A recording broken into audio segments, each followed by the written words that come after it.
일전에 제가 이제 저희 아이와 함께 장난감을 사러 갔던 적이 있어요. 저희 아이에게 제가 딱 이야기했습니다. 딱 한 개만 사줄 거니까 정신 집중하고 딱 하나만 골라라 이렇게 이야기했어요. 그랬더니요 정말 신중하게 장난감을 고르는 거예요. 저는 저희 아이에게 그런 고도의 집중력이 있다는 사실을 처음 알았어요. 처음 한 5개 정도 이렇게 후보를 고르더라고요. 그러더니 이제 하나씩 거기서 이렇게 빼나가다가 최종 후보 2개가 딱 남았어요. 그랬더니 이제 거기다가 2개를 딱 장난감을 세워놓고요. 아주 우리에게 좀, 여러분에게 모르겠는데 저에게 익숙하고도 올드한 마법 주문 하나를 외우기 시작하는 거예요. 2개를 딱 세워놓고 코카콜라 맛있다. 이거 아세요? 네. 알면 우리 쪽인데. 맛있으면 또 먹어. 또 먹으면 배탈 나. 길어요? 배탈 나면 병원 가. 병원 가면 주사 맞아. 딩동댕동 척척 박사님 알아맞혀 주세요. 여기까지 딱 마법 주문을 외워야 되거든요. 이제 딱 이제 정해졌잖아요. 여기 걸렸잖아요. 요 친구를 이제 가져가야 되잖아요. 근데 갑자기요 저희 아이가 그 공식 가사에는 없는 한 글자를 툭 튀어나오는 거예요. 알아맞혀 주세요. 네? 한 글자를 추가하는 거예요. 그러니까 이게 그러면서 자기는 이게 박사님이 골라주신 이거래요. 그리고 이걸 가지고 유유히 사라지는 뒷모습을 제가 보는데요. 척척 박사님께 묻기는 했지만 사실은 답정 넣은 거죠. 사실은 이미 내가 갖고 싶은 장난감을 골라놨던 거죠. 제가 한창 이 말씀을 준비하고 있는데요. 문득 이 주문이 저에게 떠오르는 거예요. 이 코카콜라 맛있다? 척척 박사님 알아맞혀 주세요. 네? 이게 생각이 나면서요. 동시에 저한테 어떤 생각이 들었냐면 우리 역시도 어쩌면 이런 코카콜라송을 부르는 마음으로 예배드리고 있는 것은 아닌가 이런 생각이 들더라고요. 우리는 척척 박사님 대신에 예수님이라고 하는 이름을 대입한 채 예수님 오늘 예배 때 나에게 어떤 은혜를 주실지 알아맞혀 주세요. 네? 하면서 예수님께 받을 은혜를 기대하면서도 결국은 내가 받고 싶은 거, 내가 원하는 예배를 또 은혜를 받기 원하는 답정너의 예배 생활을 하고 있는 것은 아닌가 이런 생각이 들더라고요. 예수님께서요 자신의 생명값으로 우리에게 교회라고 하는 공동체를 만들어 주셨습니다. 이 교회는요 예수 그리스도를 구주로 고백하는 이들이 함께 모여서 주님을 예배하는 모임입니다. 이것이 예수님께서 세우신 교회의 모습이에요. 우리는 예수님을 예배하기 위해서 교회에 모입니다. 그러니까 우리는 예배 공동체라는 거죠. 예배로부터 우리의 정체성이 형성되고요. 생겨나고 자라나기 시작합니다. 그래서 성경에 기록된 이 초대교회의 모습을 살펴보면 그들의 모임은 언제나 예배로 시작돼서 예배로 마치는 걸 볼 수가 있어요. 먼저는 사도들이요. 이렇게 나와서 예수님의 말씀 그리고 예수님의 가르침을 전하기 시작합니다. 그리고 그 다음에는 다 함께 이렇게 주님의 몸과 피인 성찬을 나누면서 주님의 십자가의 은혜를 다시 한번 기억하고 기념했어요. 그리고 빵을 뜯으면서 이 찢어진 빵이 나를 위하여 찢기신 주님의 몸이지 이것을 기억했고요. 이 포도주를 마시면서 이것이 나를 위하여 흘리신 예수님의 이 언약의 피구나 라고 예수님을 기념하였습니다. 예배의 모든 순간이 다 예수님께만 집중되어 있었어요. 그들에게 있어서 예배의 주인, 예배의 대상은 오직 우리 주님이셨다는 거죠. 그들은 오직 주님만을 위해서 예배를 드렸습니다. 그런데요, 오늘 우리들의 예배는 어떠할까요? 어쩌면 이 시간 우리는 주님을 위한다 이렇게 이야기하면서도 사실은 나를 위한 예배를 드리고 있는 것은 아닐까요? 이 예배를 통해서 우리 주님을 기억하고 기념하기보다는 도리어 지쳐있는 내 마음의 위로를 받고 힘겨운 내 삶이 조금이나마 보상받길 원하는 마음으로 우리가 그렇게 예배하고 있는 것은 아닐까요? 그렇게 이미 내가 받을 은혜의 정답을 정해둔 채로 그렇게 예배에 참여하고 있는 것은 아닌지 모르겠습니다. 저 역시도 이 말씀을 준비하면서 굉장히 뜨끔했어요. 어쩌면 예배를 준비하고 인도하는 저부터 예배의 대상을 하나님이 아닌 여러분으로 생각하고 있진 않았는가. 하나님을 찬양하고 그분께 영광을 올려드리기에 앞서서 어떻게 하면 여러분을 더 위로하고 축복하고 여러분을 위한 예배를 드릴 수 있을까? 예배를 준비하는 제 스스로의 마음가짐을 다시 한번 돌아보는 시간이었던 것 같아요. 저는 근 한 달 동안 오늘 이 예배를 굉장히 고심하면서 준비했어요. 어떻게 하면 여러분들에게 예수님의 고난을 보다 깊이 있게 묵상하게 만드는 그런 특별한 예배를 드릴 수가 있을까? 그러다 보니까요, 온갖 예배의 포커스가 전부 여러분에게, 그러니까 사람에게 맞춰지기 시작하는 거예요.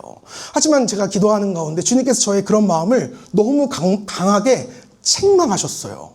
너희 지금 누구를 위해서 예배를 드리느냐? 누가 이 예배의 주인공이고 주인이냐? 이것이 주님께서 저에게 주신 강한 찔림이었습니다. 그래서 오늘 이 예배는 좀 특별하게 자리 배치부터 이제 시작을 해가지고 뭐 데코, 찬양, 설교, 성찬까지 모든 순서를 철저하게 예수님만을 기억하고 예수님의 십자가만을 묵상할 수 있는 예배로 이렇게 드리고자 좀 세팅을 했습니다. 물론 우리가 예배를 드리는 가운데 우리에게 임한 은혜로 인해서 우리 마음의 위로를 받기도 하고 지쳐있는 삶 가운데 새 힘을 얻기도 합니다. 이거는 당연한 일이에요. 그러나 이것이 예배의 목적이 되어서는 안 됩니다. 이것은 예배를 통해 부어주시는 하나님의 은혜의 선물일 뿐이에요. 성령의 은사일 뿐입니다. 다시 말씀드리지만 예배의 유일한 목적은, 또한 목표는 우리 예수님을 기억하고 기념하는 일입니다. 나 같은 죄인을 살려주신 우리 하나님의 놀라우신 은혜, 그 십자가의 사랑을 이 예배를 드림으로 다시 한번 되새기고 우리 구원의 감격을 회복하는 것이 우리가 이 예배를 드리는 분명한 목적이 되어야 한다는 것이죠. 이 시간 우리가 모두 정직하게 우리의 내면을 한번 점검해 보았으면 좋겠어요. 나는 지금 어떤 마음으로 예배 드리고 있는가?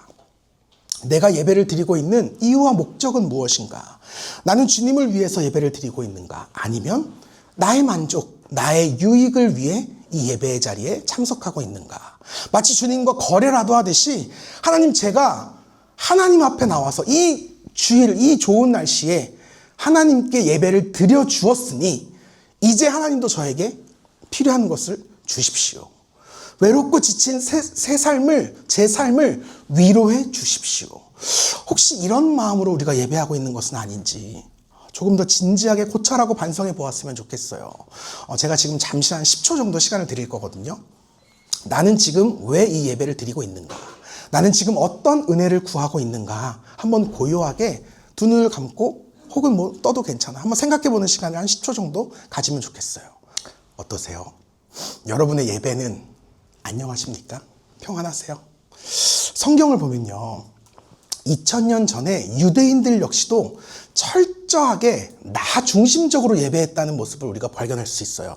그들은 드디어 자신들을 구원해줄 메시아가 이 땅에 왔음을 알고 소리쳐 기뻐했습니다. 그분이 바로 예수님이셨죠. 그들은 예수님께서 베푸시는 그 기적에 환호하면서 그분을 계속해서 따라다녔고요. 결국에는 자신들의 왕으로, 임금으로까지 모시고자 했습니다. 섬기고자 했어요. 그들이 그렇게 한 이유가 무엇이었느냐? 분명했어요. 제가 말씀을 읽어드릴게요. 예수께서 대답하여 이르시되 내가 진실로 너희에게 이르노니 너희가 나를 찾는 것은 표적을 본 까닭이 아니요 떡을 먹고 배부른 까닭이로다. 그들은 예수님으로부터요, 자신들이 필요한 것을 얻었어요. 그리고 또 계속해서 요청하기 시작했습니다. 예수님을 위해 예수님을 이 땅에 왕으로 모시려고 했던 것이 아니라 도리어 나를 위해서 예수님을 왕으로 섬기고자 했다는 거예요. 그런 그들의 간절한 요청에 예수님께서 이렇게 응답하셨어요. 예수께서 이르시되 나는 생명의 떡이니 내게 오는 자는 결코 줄이지 아니할 터이요 나를 믿는 자는 영원히 목마르지 아니하리라. 아멘.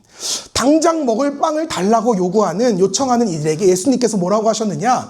내가 너희에게 줄 것은 당장의 배고픔을 달래줄 육신의 빵이 아니라 영원한 생명을 허락할 영혼의 빵이다. 생명의 빵이다. 예수님의 이러한 말씀을 들은 사람들의 반응이 어떠했느냐? 너무 극명하게 나타나요. 그때부터 그의 제자 중에서 많은 사람이 떠나가고 다시 그와 함께 다니지 아니하더라. 아멘. 많은 사람들이요, 예수님의 이 말씀 앞에 예수님을 떠나가기 시작해요. 그들이 예수님께 원했던 것은 내 영혼을 위한 빵이 아니었어요. 그들은 예수님께서 당장에 먹을 것을 주시길 원했습니다. 당장 내 아픈 몸을 치료해 주시길 원했고요. 당장 이 땅에서 잘 먹고 잘 살 수 있도록 내 삶을 책임져 주시길 원했어요. 그래서 예수님을 따르고 예배했습니다. 그들은 사실 예수님을 위해서가 아니라 예수님을 따르는 자신들을 위해서 예수님을 예배했다는 거예요. 예수님께서는 그들의 그러한 예배를 바라보면서 이렇게 응답하셨어요. 인자가 온 것은 섬김을 받으려 함이 아니라 도리어 섬기려 하고 자기 목숨을 많은 사람의 대속물로 주려 함이니라. 아멘. 사람들은 먹고 사는 문제로 예수님을 찾아왔거든요. 내 곤고한 삶의 문제를 해결받고 싶어서 주님을 예배했다는 거예요. 그러나 예수님께서는 자신이 이 땅에 오신 목적을 분명하게 밝히셨어요. 바로 자기 자신의 생명을 주심으로 많은 사람들의 죄를 용서하시기 위함이었어요. 죄에 대한 용서. 사람들은 먹을 것을 구했고 입을 것을 구했고 당장의 아픔이 해결되기를 바랬습니다. 그러나 예수님께서는 그들에게 십자가의 은혜를 약속하셨어요. 십자가에서 찢기신 자신의 몸, 십자가에서 흘리신 자신의 피, 그들을 구원하시기 위해서, 그들에게 영원한 생명을 허락하시기 위해서 우리 주님께서는 자기 자신을 내어주셨다는 겁니다. 이것이 바로 예수 그리스도를 통해 드러난 하나님의 사랑이었어요. 성경에 분명히 기록합니다. 우리가 아직 죄인 되었을 때에 그리스도께서 우리를 위하여 죽으심으로 하나님께서 우리에 대한 자기의 사랑을 확증하셨느니라. 아멘. 사랑하는 여러분, 예수님께서는 오늘 이 시간 예배하는 저와 여러분을 향하여 동일하게 말씀하고 계세요. 우리는 당장의 갈급함, 당장의 곤고함을 채워줄 무언가를 기대하면서 예배하지만, 그렇게 이 예배의 자리에 나와왔지만 우리 주님께서는 영원하고 궁극적인 가치, 곧 죄의 용서와 영원한 생명을 우리에게 주시겠다고 약속하시는 거예요. 나를 위해 찢기신 그분의 몸, 나를 위하여 흘리신 그분의 피, 바로 그것을 우리에게 주시겠다는 거예요. 오직 이 안에, 예수님의 몸과 피 안에 생명이 있고 구원이 있기 때문에 그렇습니다. 여러분, 이것이 우리가 예배를 드려야 하는 가장 핵심적인 이유입니다. 예배의 유익은 결코 이 땅에서 잘 먹고 잘 살기 위함이 아닙니다. 예배의 가장 큰 기쁨과 즐거움은 예수님 때문에 내가 죄로부터 벗어나서 하나님과 화목하게 되었다는 거예요. 그분의 몸과 피를 내가 누리면서 영원한 행복 속에 나아갈 수 있게 되었다는 겁니다. 그래서 바울 사도는 그 예배의 감격을 이렇게 증거해요.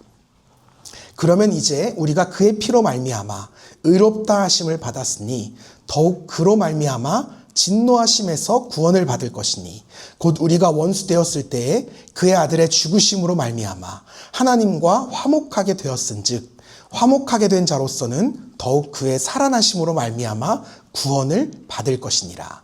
그뿐 아니라 이제 우리로 화목하게 하신 우리 주 예수 그리스도로 말미암아 하나님 안에서 또한 즐거워하느니라. 아멘. 예수 그리스도의 십자가 은혜로 인한 하나님과의 화목, 하나님과의 관계 회복, 이것으로 인해 우리에게 주어지는 영원한 기쁨, 영원한 행복, 영원한 즐거움, 이 모든 것이 우리가 주님을 예배할 때 우리가 얻을 수 있는 참된 예배의 유익이라는 거예요. 우리는 예배를 드림으로 예수님께 다른 무언가를 받는 것이 아니라 우리는 예배를 드림으로 예수님께 예수님을 받습니다. 예수님께 예수님을 받습니다. 우리가 예배를 드릴 때 그분의 몸과 피를 누리며 영원한 구원을 약속받게 된다는 거예요. 십자가에서 찢기신 주님을 기억하면서 우리 앞에 주어진 빵을 찢을 때, 이 빵을 찢을 때 우리는 비로소 구원의 확증을 얻게 된다는 겁니다.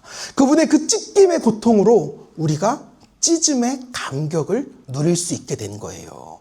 여러분, 이것만큼 감격적인 예배의 간증은 세상에 없습니다.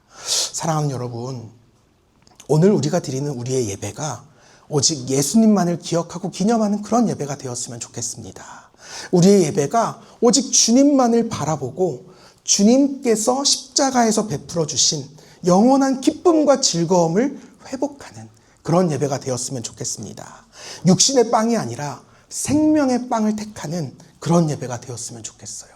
오늘 우리가 드리는 예배의 주인공이, 또 주인이 오직 예수 그리스도 한 분이신 예배가 되었으면 좋겠습니다. 우리 사랑하는 교회 예배가 그런 예배가 되기를, 또 우리 사랑하는 교회 모든 성도님들 한 사람 한 사람이 그런 예배의 감격을 누리시기를 주님의 이름으로 축복합니다. 말씀을 맺으면서요, 이 시간 우리가 기억하고 기념해야 할 예수님의 그 십자가 은혜를 보다 깊이 묵상하며 말씀을 맺고자 합니다. 예수님께서는 십자가에 달려 죽임 당하셨어요. 그분은 십자가 위에서 가시면류관을 쓴 채 두 손과 두 발에 못 박힌 채 그렇게 창에 찔려 죽임 당하셨습니다. 로마 군병의 창을 옆구리에 찔려서 마지막 피와 물 한 방울까지 다 흘리심으로 고통 중에 죽임 당하셨어요. 왜 예수님께서 그렇게 죽으셔야 했는가? 답은 하나입니다. 나 같은 죄인을 사랑하사 나의 죄를 머리끝부터 발끝까지 하나도 빠짐없이 철저하게 온전하게 영원히 대속해 주시기 위함입니다. 예수님께서는 가시면류관에 찔려서 그 머리가 온통 피투성이가 되었어요. 내가 머리로 지은 죄, 나의 생각으로 지은 죄, 나의 두 눈과 코와 온갖 감각으로 지은 그 죄를 용서하시기 위해 가시면류관에 찢겨 죽임당하셨습니다. 예수님의 가슴과 등짝이 채찍에 맞아 갈갈이 찢어졌던 이유는 아무도 몰래 내가 나의 마음속으로 지었던 그 모든 은밀한 죄에 대한 용서 때문이었습니다. 예수님의 두 손이 십자가에 달려 이렇게 대못이 박혀 죽으셨던 이유는 내가 이 두 손으로 지은 그 모든 죄를 사하시기 위해서 두 손에 대못이 박히신 것입니다. 예수님의 두 발이 못 박히실 수밖에 없었던 이유는 우리가 가서는 안 될 곳을 마음대로 출입하면서 내 발로 지었던 죄까지 용서하시기 위함이었습니다. 마지막으로 예수님께서 로마 군병의 창에 찔려서 마지막 피와 물 한 방울까지 다 흘리셔야 했던 이유는 나의 몸으로 지은 모든 죄가 깨끗함을 받기 위함이었습니다. 내가 받아야 할 나의 죄에 대한 형벌을 예수님께서 대신 짊어지신 것입니다. 그가 찔림은 우리의 허물 때문이요 그가 상함은 우리의 죄악 때문이라. 그가 징계를 받음으로 우리는 평화를 누리고 그가 채찍에 맞음으로 우리는 나음을 받았도다. 우리는 다 양 같아서 그릇 행하여 각기 제 길로 갔거늘 여호와께서는 우리 모두의 죄악을 그에게 담당시키셨도다. 아멘. 사랑하는 성도 여러분, 꼭 기억하시면 좋겠습니다. 저와 여러분, 우리는 그리고 당신은, 여러분 한 사람 한 사람, 당신은 죄인입니다. 그렇기 때문에 예수 그리스도께서 당신의 죄값을 치르시기 위해서 십자가에 달려 죽임당하셨습니다. 그로 인해서 당신의 죄가 용서함을 받았습니다. 이것을 믿는 것이 기독교 신앙입니다. 이것을 매주일 기념하고 기억하는 것이 바로 기독교 예배입니다. 바라기는 그렇게 예배하는 온전한 신앙인이 되시기를 주님의 이름으로 축복합니다.